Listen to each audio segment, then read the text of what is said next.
শ্রী শ্রী ঠাকুর শ্রীরামকৃষ্ণের মানসপুত্র রাখাল, পরবর্তীকালে যিনি স্বামী ব্রহ্মানন্দ রূপে পরিচিত ছিলেন, তার সঙ্গে প্রথম সাক্ষাৎকারটি স্বামী গম্ভীরানন্দ তার শ্রীরামকৃষ্ণ ভক্ত মালিকাতে অপূর্ব সুন্দরভাবে বর্ণনা দিয়েছেন।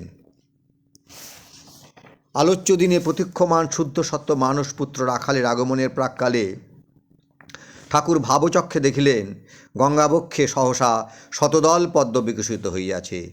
তাহার দলে দলে অপূর্ব শোভা।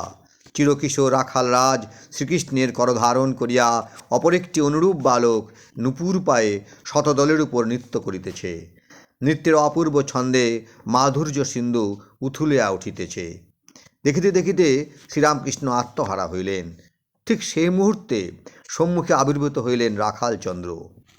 শ্রীরামকৃষ্ণ সবিস্ময়ে দেখিলেন, এই তো তাহার পূর্বদৃষ্ট বটতলার দণ্ডায়মান বালক, জগদম্বার প্রদর্শিত মানসপুত্র, কমলদলে নৃত্যপরায়ণ ব্রজকিশোর শ্রীকৃষ্ণ সখা।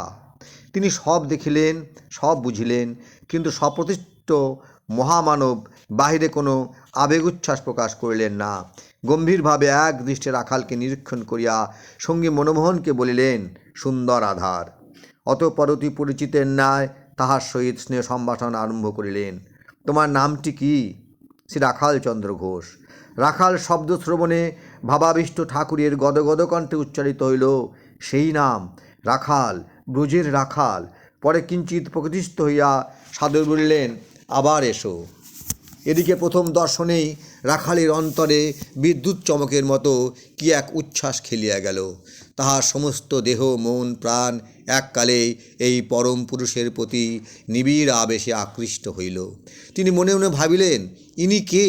এই সৌম্য মহাপুরুষ কে?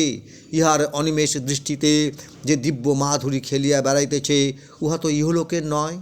ইহার নন সম্মুখে নিশ্চয়ই সে নিত্য সত্য বস্তু সদা বিদ্যমান। পথে যাইতে যাইতে রাখালে ক্রণে সেই কোমল বাণী কহিত হইতে থাকিল, আবার এসো।